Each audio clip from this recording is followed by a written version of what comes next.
it's not as if the Ravens didn't want this to work out. They wanted this. It just landed to a place where they were uncomfortable investing those types of resources, both.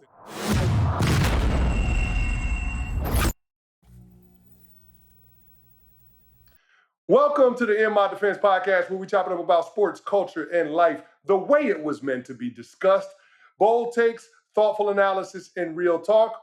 On this podcast, nothing's personal, but in my defense. And if you're watching on YouTube, please like and subscribe. We got a jam-packed show for you today. A lot going on. Free agency going crazy in the NFL. Guys getting traded left and right. We got the NBA in the stretch run of the regular season, gearing up for the postseason. And amidst all of that, I got to bring in my brother from another mother, Quentin McDuffie. Yo, Q, what up? What's good, Brody? What's good? How you doing, man? Man, I'm good. I took the Bambino to the post office today to get his passport. My kid gonna have stamps before he can even walk. We're going on a family trip to Japan. I always thought I'd look fly in a kimono. I want to get some Japanese whiskey and some of that A5 Wagyu, because that's the best in the world. So, I'm a little fancy with it, but it wouldn't be nothing without taking my main man Odile with me. So, family trip to Japan, going to the Far East, had to get my man his passport today. I'm low-key jelly because I want to go to – that's one of my bucket lists, being able to go to Japan, being able to see Tokyo, things like that. Yeah. But, bro, I seen you with the carrier on Instagram. You look cool. Yeah, you look cool. Yeah. The baby. It don't look bad on you. It don't look bad on you. I like the little baby carrier, the little baby carrier. It's for the big guys. We can still have some swag, even though we 300 plus. We can still have a little bit of swag, and so. What kind of diaper bag you got though, Canty? I gotta know what kind of diaper bag you got. Hey man, we got that Bottega. Okay. My wife put that jewelry on just to go to the bodega. You know what I mean? Like that's where we at with it, man. Hey, listen, I didn't play over a decade in the NFL for nothing. So Yeah. You gotta get the one with the straps. You can't have the diaper bag. I got the diaper bag with the strap. I got the joint with the strap. It looks kind of weird on me though. Like I'm walking around, bopping around with that joint. It looks kind of weird. So I actually like rocking around with the baby carrier and letting my wife carry the diaper bag, because it feels like that fits. You know what I'm saying? Okay. Yeah. Well, just don't get mad at Mel and try to put the strap on. It don't look good when you get angry. Put the strap on. Nah. But you. Hey, listen. Since I got married, I ain't about putting no straps on. Listen, you got to be hip to the game. You got to be hip to the game. I don't know if you want to say that out loud, but you got to be hip to the game. I'm married. What you mean? I can say that out loud. That's a double entendre in some cultures. You heard? That's exactly what it is. Listen, but yo, is that 83 real? You seen Bam Adebayo the other day? Is his 83 valid? Everybody's talking about it right now in sports. Yeah, is it valid? Listen, all performances aren't created equal, even though the point total might be in the same zip code. And I think that's the framing that we have to have with this conversation. Is 83 valid? Of course it is. Bam had 31 points in the first quarter. Is his 83 the same as Kobe's 81? Hell no. Anybody got eyes can see. Kobe had to bring his team from behind against the Toronto Raptors, a team that wasn't trying to facilitate him having this crazy point total on that night. Kobe was trying to win a damn game, and he decided on that night that it was in the best interest of everybody else on the Lakers to get the hell out of his way. And he dominated. Sam Mitchell, the coach for the Raptors, said, yeah, we did everything we could. We double-teamed him, we triple-teamed him, it didn't work. If you watch that Washington Wizards game, that was not the same thing, right? Like the Wizards were complicit in it. Bam's teammates fouling early in the fourth quarter to try to create extra possessions and more time for Bam to do his thing.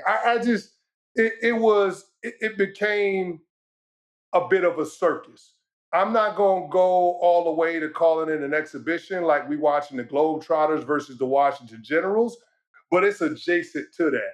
And so if we're power ranking the top 3 scoring performances of all time, you got to give respect to Wilt's 100, but then I would put Kobe's over Bam Adebayo's, even though Bam scored 2 more points than Kobe. 83 is valid. Any time is valid. Yeah. I don't think I could throw up 83 with 40 minutes, but I don't know. Yeah. Maybe my teammates foul in the last 60 seconds might help me. But it's still valid, and I agree with you 100%. The game and what was called for were two different things, but Bam did definitely have about 43 plus at halftime, so that helps. So that means he was pushing for it. But also, Yeah, but here's the thing though, bro. If he's got 31 in the first quarter, why would he pass the ball the rest of the game? I would never pass. Like, dog, if I had 31 points in the first quarter, oh, I'm going for it, dog. you got I'm to. going You for it, see it dog. right there. Why I'm not? Why going not? for it, dog. Now listen, And he was gunning. Listen, we got to call it what it is. He was gunning. Dog, you take 22 threes and you're not a three-point shooter, you gunning. You take 43 free throws, you gunning. Like, he was gunning. Let's call it what it is. You know what I mean? Like, that wasn't. I don't know if free throws is gunning. That means you was running, but I don't know about gunning. Nah, he was gunning, man. He was He was gunning. getting hit. They tried. The Wizards said that's the Wizards I tried. When they look at the free throw count, they say I Buddy tried. shot 43 free throws. You know how many free throws Kobe shot when he dropped 81? 28 free throws, man. So it's not the same. Like, Bam's 83 did not come within the natural flow of the game, whereas Kobe's did. And to me, that's the big difference. I understand that, but I want to tell you something. What's up? It wouldn't have been Mamba mentality if Bam would have said, listen, I'm at 80. Let me sit down. I'm at 79. Excuse me. Let me sit down. Yeah. Mamba mentality said go for the 83. So I know there's a lot of people saying he disrespected Cole, but I think Cole would have said, it's there. Go get it. Now, can you do it again? Oh, okay. I mean, all right. I mean, all right, cool.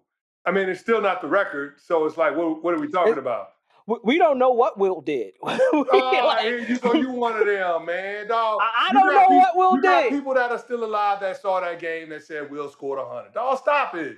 He scored the 100 and he a noob, so I know he achieved in every field of human endeavor. Yeah. But at the end of the day, 100 on and off the court that night. Yeah, but it was against Billy Claxton. You know what I mean? It was against James Grant. This is the Washington Wizards, bro. Like, it's the Washington Wizards. Dog, do you know that the Washington Wizards haven't won 50 or more games in a season since 1979? Since 1979, they ain't won 50 games or more in a season. Since 1979. That's crazy because I would even think in the Gilbert Arenas era they did because the John Wall era they made the playoffs. Nah, they was Dougie in their asses all, but they ain't win more than 50 games. That's crazy. He said they was Dougie in their asses. They was. No, John Wall, man. I mean, listen, anytime you say John Wall, I feel like you got to hit him with a Dougie. You got to. And at the end of the day, I mean, Asia was there. I posted on social media. I said, that household, people got to be in there popping shit to each other. Yeah. I'm pretty sure she said, I scored more points than you as a career high. And he said, I'm going to come out here and see what I do, babe. Let me come out here and see what I do. But I love the respect, the camaraderie that they have as basketball players. But to see them both at the press conference for the Miami Heat, listen, as husbands, that's what we look for. We look for that queen that's ready to uplift us. As much as they was talking about her greatness, she wanted to make sure people knew Bam and God are linked. God got Bam, and Bam is going to be great. So I thought that was a good touching moment on top of everybody hating on his 83. Oh, yeah. Well, here's the thing. I'm not hating on the 83. We're critiquing the 83 points, right? We're comparing it to the greatest scoring performances of all time. So anytime you start having those types of conversations, they're going to be pros, they're going to be cons. That's just what comes along with it. But what can't get lost in that is the beauty of his teammates thinking enough of him as a player and a person to want to root for him to get that. To see his moms and his lady there supporting him as he's having this epic night. Like, to me, that is awesome. Like, that's why we love sports. Like, to see those human moments. And you got that from his teammates, the hug, the embrace that he had with Eric Spoelstra after the game, after it was done. Like, I mean, it's awesome. Remember back when A'ja Wilson won her most recent MVP, Bam was the one that gave her the trophy. You know what I mean? Surprised her at practice. To see her be able to, in some ways, reciprocate that and be there for him on this historic night, that was awesome, man. I root for them. You're not going to find better people in sports. Forget about the player, right? The player is one thing. You're not going to find better people in sports. And you're happy that, first of all, they found each other, but then they can also celebrate each other in that way. And there's a beauty in that. So I thought that was the dope part about it. That's really, really cool. Yeah, and you always have to say Wilt, Bam, Kobe. Yeah. Straight you, up. you always got to say Straight Wilt, up. Bam, Kobe. Straight up.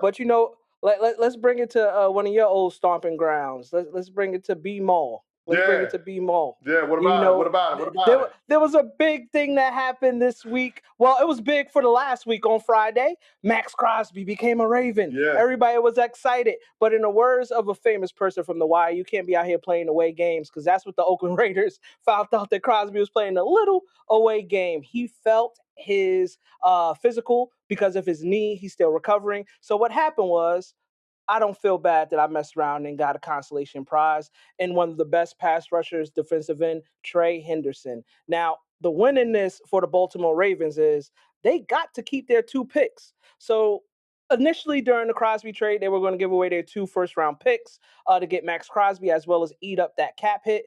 Now, acquiring Trey Henderson, they not only get to keep their 2 first-round picks, but also now they kind of got a similar to I'll say a little bit of a discount on the difference of contract, but they do still have a good top rusher coming to their team. Canty, as a former Raven, what's your level of emotion? You went from Crosby to Henderson. What are you feeling? Um, I would have liked to have both of them. And from the reports, the Ravens were in this to try to get both of them because the Ravens were historically bad when it came to pass rush last year, right? I mean, you're talking about the second fewest sacks in a season in franchise history. That is a franchise that prides itself on playing really good defense. And you can't play defense well in the modern era of the NFL without being able to get the opposing quarterback on the ground. And so it was an area of need. General manager Eric DeCosta swung and missed when it comes to being able to find pass rush help through the draft. So he outsourced it. He decided to do something that the Ravens have never done, which is trade a first round pick for a player. And he went all in. He traded 2 firsts for Maxx Crosby and what would have included the 14th overall pick this year. So it's not as if the Ravens didn't want this to work out. They wanted this. It just landed to a place where they were uncomfortable investing those types of resources, both in salary cap space and draft capital, for a guy that they had some concerns with in the short term and the long term when it comes to this specific injury. So I do like the pivot of going with Trey Hendrickson, but let's not get it twisted. Trey Hendrickson is not Maxx Crosby. He's just not. He's not Maxx Crosby. Like Maxx Crosby is an absolute dog. Last 5 years, if you do the tail of the tape, even though Trey Hendrickson has 8 more sacks than Maxx Crosby, Maxx Crosby has 57 more pressures. And Maxx Crosby, when it comes to run stop win rate for edge defenders, ranks first in the NFL. Trey Hendrickson, in that same category, ranks dead last. So you got to remember, Maxx Crosby, since he's come into the league, leads the NFL in tackles for loss. All right, so it's not just that he's creating negative plays in the run game, in the passing game, but he's creating negative plays in the run game too. And so you're getting a more complete player, you're getting a younger player. And yeah, the Ravens missed out on that. Now, did they have a good pivot? Sure. Trey Hendrickson is a good pivot. And I think he'll be a productive player, but he's not Maxx Crosby. Now he might not be Maxx Crosby, and I'm happy that you called that out. You do know about the difference in sacks. Henderson does have a little better uh, pass pressure rate at 12.3 versus 10.4, Mm-hmm. but it's But Trey only Hendrickson is playing 2%. with a lot more leads than Maxx Crosby is. When are the Raiders playing with a lead? Thank you. You're actually touching on one of the things I want to question you on. Henderson has been in a position to be around winners and being around winning energy. Now we know the Bengals are always iffy sometimes. I know you want to come smack, bro. Yeah. I know how you feel about the Bengals. The Bengals have Joey B as their quarterback. So the Bengals are always going to score points. They're always going to score points. That means that the opposing team is going to have to throw the ball to keep up in scoring points, which gives opportunities to Trey Hendrickson to get after the quarterback. And so, yeah, there are a lot more opportunities for Trey Hendrickson to get sacks through the natural flow of the game than Maxx Crosby. The fact that Maxx Crosby is that productive in terms of the pressures that he's been able to generate despite his team being a perennial doormat in the AFC West. It just shows you how great a player he truly is. Maxx Crosby is a gold jacket guy. At the end of his career, he will be in Canton 5 years after. So, yeah, I mean, I understand why the Ravens nixed the trade. This was one of those where would have I would have preferred that they've been much more aggressive in terms of pushing it through. Now, before we switch to another hot topic right now in free agency, this Maxx Crosby trade is the equivalent of Chris Paul's trade being nixed by the commissioner to the Lakers. Oh yeah, I remember Um, that. I remember that. uh, Hating. it's They just hating. They just just hating. hating, just hating. But how do you walk back in the locker room? Because Maxx Crosby just said to the Raiders Nation that sometimes what happens is because it's meant to be. So he's saying that he's all in on Raiders Nation. How do you walk back in the locker room after you just said fly flock, Ravens flock on your social pages? You got to be at where your feet at. It's a business, bro, and everybody understands the reality of the NFL. It means not for long, and situations can change on a dime. Just because Maxx Crosby is a Raider today doesn't mean he's going to end the 2026 season as a Raider. But the worst thing that he can do in terms of affecting his value and creating the best situation for his career is to be a malcontent. People don't want to be around folks that bring the energy down. They want to be around people that have optimism, that uplift others, that can elevate not just themselves, but the entire franchise, the entire organization. So I think Maxx Crosby is best served rehabbing like a demon, which I know he will be, getting healthy, getting into training camp whenever he's cleared, and doing what we know he does well, which is getting after quarterbacks on Sundays in the fall. So I don't think it's over when it comes to the Maxx Crosby drama this year. I think we're just putting a pin in it because the Raiders understand that they would be selling for pennies on the dollar if they tried to force a trade now. You got to remember, man, if the rest of the league is seeing what happened with Maxx Crosby and the Baltimore Ravens deciding to nix a trade where they were willing to invest 2 first-round picks in, then nobody is going to be in a position or a posture where they want to give that kind of capital to the Raiders, knowing that the Ravens didn't think he was healthy enough for them. So I think this is one of those situations where both parties, the Raiders and Maxx Crosby, are best served when Max getting healthy and putting more time and space between the surgery and the recovery. And I think this is something that we revisit when we get closer to football season. Yeah, and you just Remember, you articulated it. Michael Parsons didn't get traded till August last year. You're right. You're right. So, Sometimes yeah. you yesterday's price ain't today's price, and now seeing what just happened, why would teams sit here and give you more than 1 first-round pick or more than a second-round pick for Maxx Crosby? Yeah. You'd be selling low, and you can't do that if you're the Raiders. Nah, but Maxx Crosby would have fit perfectly in B-Mo. Oh yeah. Perfectly. So what's up, Mo? Yeah. He would have been perfect. He would have been perfect. Perfect for Baltimore. Perfect for the team, but perfect for the city too. Perfect. There's no pivot though, like in these situations. Like a team can't be like, well, all right, you failed your physical. Let's revisit this in 6-7 months. It's just done deal now. Like, hey, done. Nah, man, listen.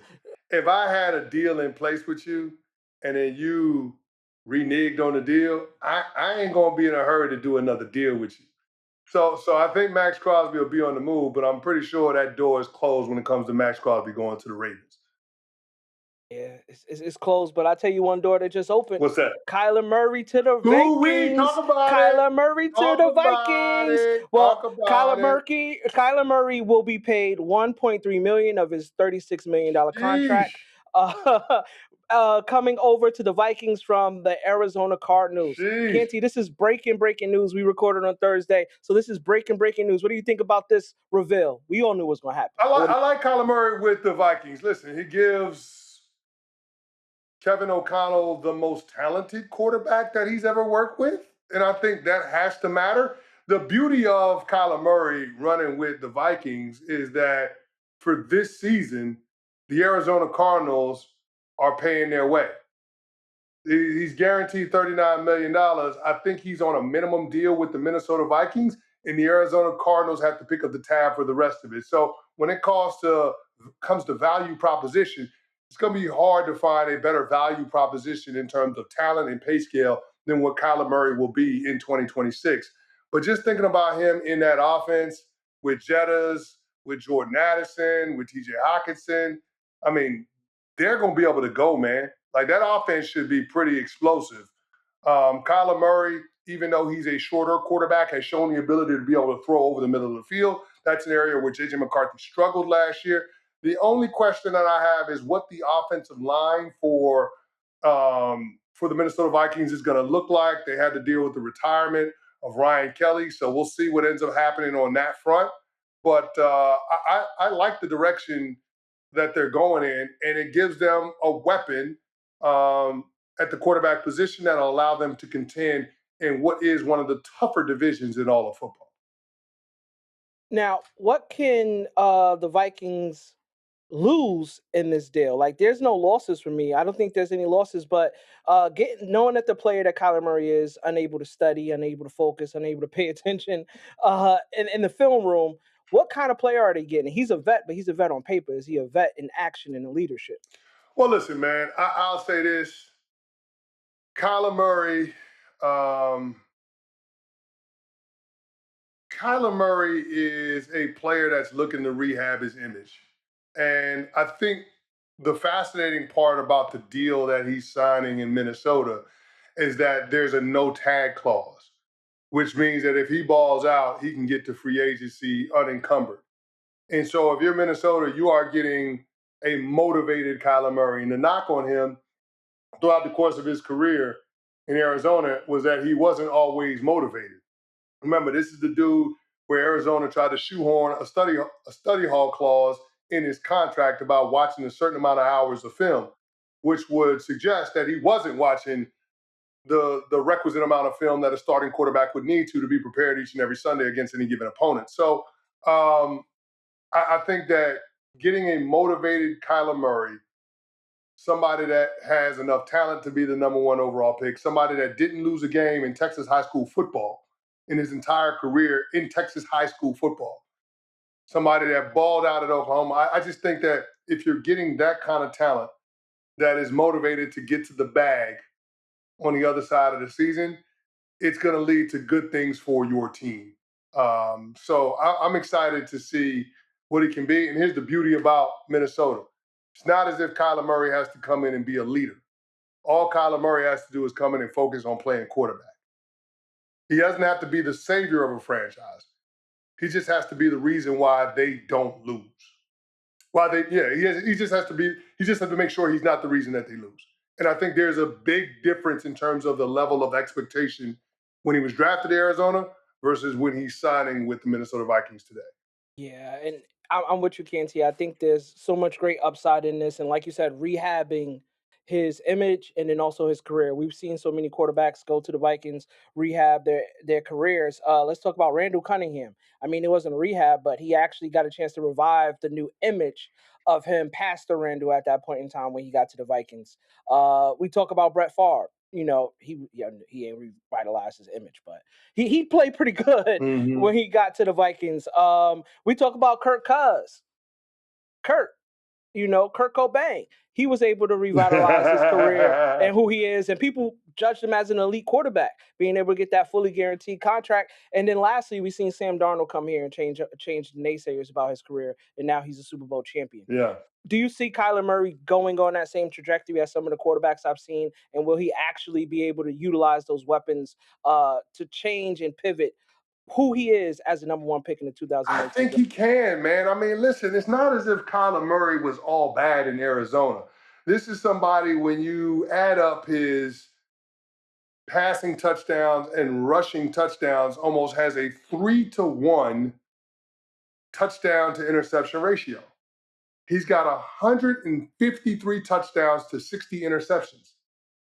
So I mean, that's pretty good. That's like amongst the best in the NFL. So I would just say this, man. I think he's extremely talented, and he always has a dimension to his game that makes it hard for defenses to be right because he can take off and run, and he's as fast and he's as quick as anybody on the field. So I like the idea of Minnesota being able to unlock a version of Kyler that we have only seen glimpses of. The biggest thing with Kyler Murray is, can he be consistent from week to week? And if he can, with that supporting cast around him in Minnesota and knowing how Brian Flores is going to have that defense tuned up, then there's no reason to think the Minnesota Vikings can't win the NFC North.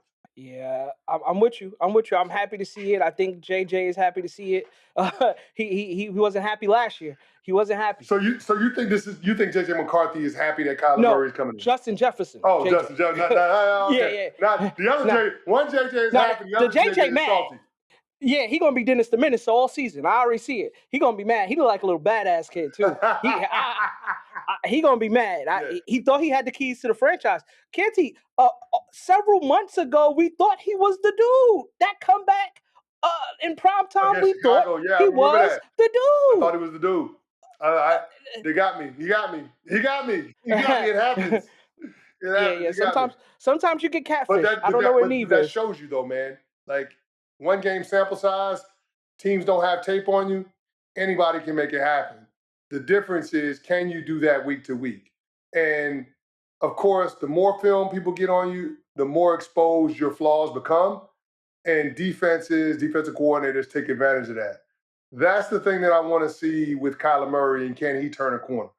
Can he find a way to be able to overcome some of the things that defensive coordinators have done to neutralize him in the past? If he can, oh boy. It's going to be good. That defense is going to be special when they don't have to be on the field every 5 minutes. Who's under more pressure to make this work? Is it Kyler Murray or is it Kevin O'Connell? Kyler Murray. Oh, no. I actually think it's a fair amount of even. You think it's pressure. equal? Yeah, because I think it's right. I think it's a fair amount of pressure. I think they need each other a little bit more than they know. I think they need each other. The perception around Kevin O'Connell is that he's a quarterback whisperer. The reality of Kevin O'Connell is, this motherfucker ain't won a playoff game. Think about how many head coaches in the NFL stick around without winning playoff games. They don't. It just doesn't happen.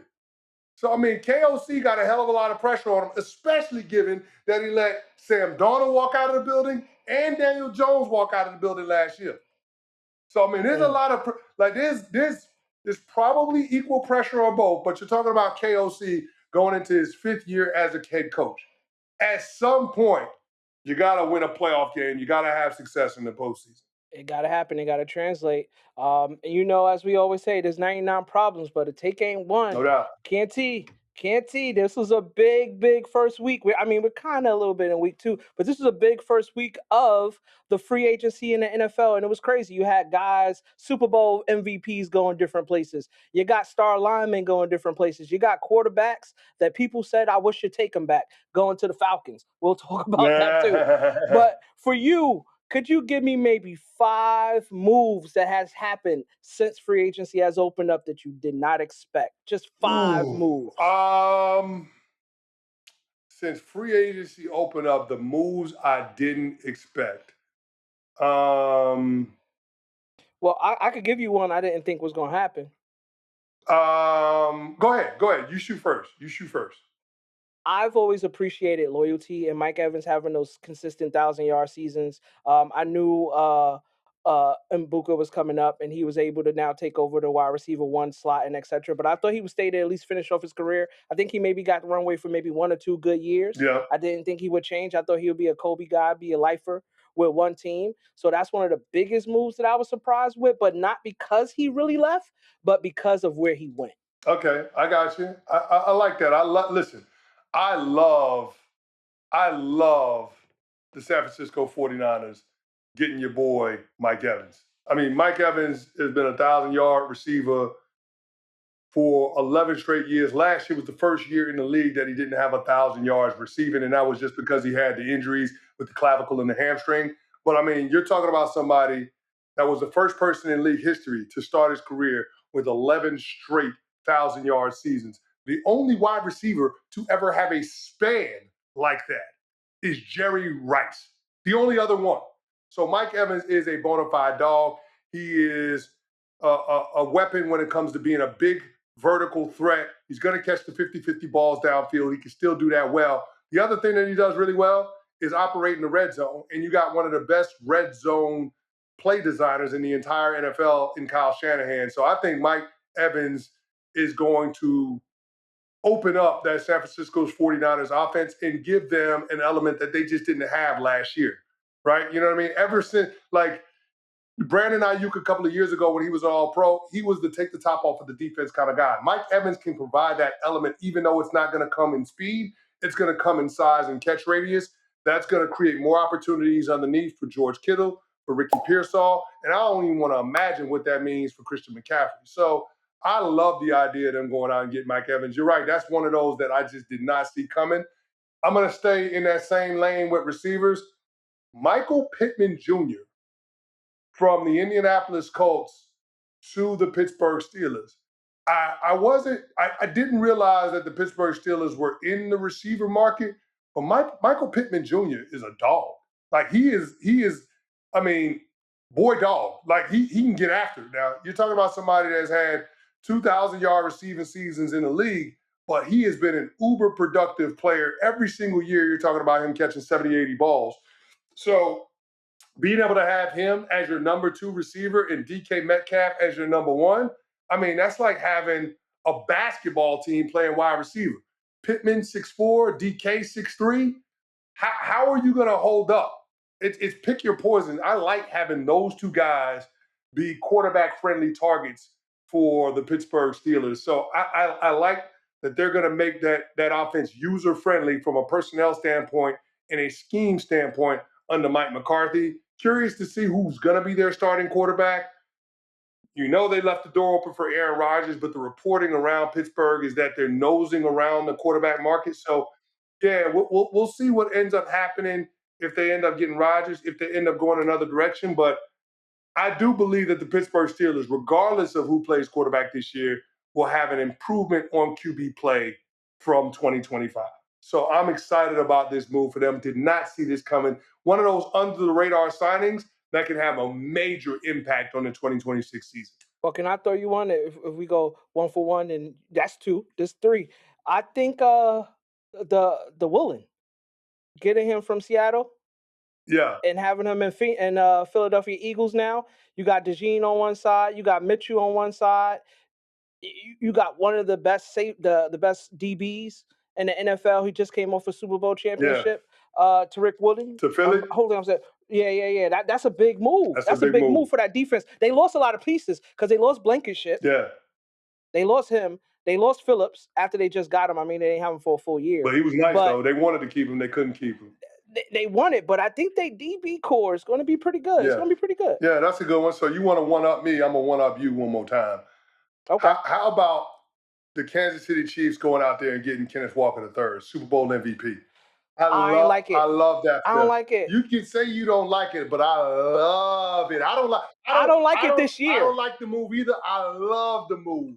I don't like it this year, Canty. I don't like it this year. You cannot like it this year. But this was clearly a need. The Kansas City Chiefs were the only team in the NFL that didn't have a running back average over 4 yards a carry. The only team. All right? They only had one run of 20 yards or more. Kenneth Walker III had the 3rd most such runs this past season. I mean, the run that he had in the postseason was absolutely incredible, right? 300 yards rushing, 100 yards receiving, 4 touchdowns. Like, K9 was a dog. And we've been talking about getting Patrick Mahomes some help, having some more playmakers. This gives him that element. So I love K9 being a part of the Kansas City Chiefs. It's going to make life a lot easier for Patrick Mahomes. The reason why I don't like it is because they're about to run him into the ground this year. They don't have a quarterback. They're going to run him into the ground. Well, that's why they paid him. I know, but paid him to use him. I get it, but like, geez, man, you're going to lose a year where you have like one of those. I believe he was your teammates, the running back Murray from the Cowboys, when he sat there and he had those great years where they had him toting the rock, toting the rock. Yeah, and you thank you calling out so many running backs, be sitting here and tote the rock, and then when it comes time to get paid, they say, well, you're a little bit over the hump when it comes to carries. But the Chiefs paid him. They gave him $28 million guaranteed. They paid him. Yeah, but I don't know, man. In another year or two, he gonna look up and he got like over 400 carries. I'm just over exaggerating. People I know Yeah. sports don't, but 400 carries. Like it's gonna be. And by the time Mahomes come back, they might come back with Mahomes getting a good wide receiver out the draft. They might come back with a good running back, but he got to be healthy. He got to stay healthy. He got to Listen, stay man, healthy. you paid him. Now you got to use him. A running back is like a hammer. And Mhm. you're gonna use it until it breaks. When you break, you get another one. That's the reality of running back in the NFL. And that's how they're gonna use K9. But I will say this, based on what we saw in the postseason, that's a damn good hammer. A damn good hammer to Yeah. have for your offense. It's a sledge. Well, we can we agree on one, or can we maybe go 1-1? Because We there's know I one. gave you two, I gave you two, you gave me two, we done. That's it. You can't say how many under the radar signings do you like. Listen, man, then we gonna go No, through every signing. Come on, man. no, We done. we gonna go through who just became the number eighth highest paid wide receiver. I want to ask you about that real quick because I don't know how Alec Pierce got that money. He had a good year. He's a number eighth paid wide receiver, can't he? Yeah, yeah, he got paid. He got paid big bread. Here's the thing: he became a favorite target for Daniel Jones. Daniel Jones is their quarterback. It's as simple as that. Now, did Alec Pierce ball? Yeah, he balled. I mean, he's a huge deep threat for them. He's always had that kind of potential, that kind of speed, and they find a way to be able to access that in a different way with Daniel Jones as their quarterback. It led to them having a historic offense. You got to take the top off guy with Alec Pierce. You got your underneath receiver with Tyler Warren, and you got your running back with Jonathan Taylor. That's a pretty good trio of weapons for Daniel Jones to work with. And so they had to make sure that they kept Alec Pierce in the fold, and they did that.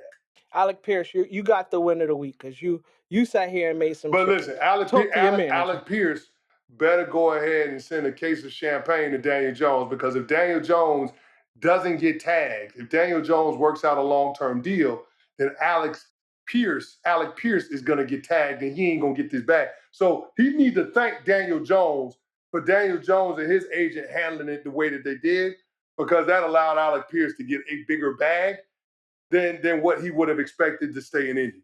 Listen, we know Alec Pierce had his big win of the week. We had some people that took an L of the week. Canty, let's go straight into it. Wins and losses. What's your loss for the week? Oh, my loss for the week is the Las Vegas Raiders. How's that not the loss of the week for everybody?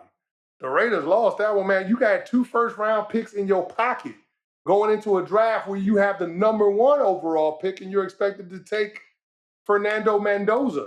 So, yeah, I think the Raiders had a huge loss. They wanted that deal to go through, reallocate resources from the defense to the offense and build around the number 1 overall pick. They're not going to have that luxury. They're not going to be able to do that. So I would call them my big losers this week. Listen, we ain't got to spend too much time because I totally agree with you.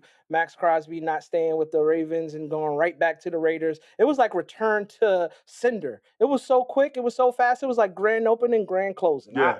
I didn't see it happening, but I was excited for it. Now it was like, let's see what Trey Hendrickson does when he get there. What's your win for the week? Oh man, you know who I'm going with? I'm going with Jason Tatum. That's my win for the week, man.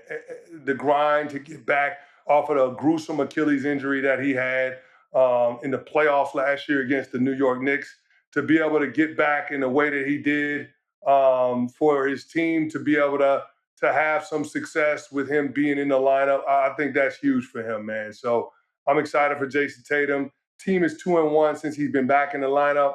I think it's a good thing for him to be able to build up and get the rhythm, get into the flow of things before postseason basketball rolls around. I think the Boston Celtics should be viewed as the favorite in the Eastern Conference, and Jason Tatum is going to have a big impact on what they get done this postseason. Totally agree. And Canty, I'm not even gonna wrap people up. That was actually my win of the week too. Having him come back out of being gone for 10 months Yeah, from a ruptured Achilles, he came back and he came back aggressively. We know that maybe the first couple shots didn't go down in that first game, but as soon as that second half came, it was like he got settled. I'm so happy that he didn't get defeated. And then what I love is when he put that one foot into the ground and he was trying to tomahawk. I yeah, know he yeah, got hung, but most of the time, and you know this as an athlete, when you get hurt, sometimes you get scared yeah, to put a lot of pressure or put a lot of power into that yeah, leg or that limb that had that injury. yeah. He wasn't scared. Nah, He jumped right off that leg. So nah. that is a big one of the week. Shout out to him and shout out to the Celtics. I think and we were gonna pop a little junk about this. I think Detroit Pistons, they might be the Atlanta Hawks of the 2000s because they might be good all Don't do regular that to season. They can't Detroit, do man. shit in the playoffs. Don't do that to Detroit, man. Listen, Just I call think them that's out, who they dog. are. Don't do that to I think Detroit, that's who they man. are because the Celtics, they decent. If Jaylen Brown could keep this energy up with Tatum coming back the way he is, man. I didn't think that. Man. I mean, across 3 games, he's averaging 20 points a game in 27 minutes played. I just did not think we were going to see Jason Tatum be this good this early. Now, nothing about his game is predicated off his athleticism. So that's the best thing. Mm-hmm. He's not like a bruiser like LeBron. He's not Russell Westbrook. He ain't Derrick Rose. He's more like a KD. He's gonna finesse you to death. He's gonna play with your foot. He's gonna play, do footwork, do things like that. Pause. I was about to say something crazy by accident, but you know what I mean. Like he's going to do what I he heard what needs you to was about do to say. to set up. Yeah, I was about to get tongue tied. I play ain't with about you. to. He gonna play Yeah, with yeah. I ain't setting me up because my kids be talking about me at this show. Listen, with that being said, Canty, let them know where they can find you. Oh man, you can find me at Chris Canty 99 on all social media platforms. You can also find me at the In My Defense podcast handle. Also on ESPN Radio, ESPN2, ESPNU, Unsportsmanlike, weekday mornings from 6 to 10 a.m. Q, what about you? You can find me at QE_Beeman on all social media platforms. And again, as we always say, we thank you for joining our community, for being a part of our court, you know, as we judge some of these sport things in our defense. We thank you, we appreciate you, and we want to tell you, as always, it's never nothing personal, but in our defense.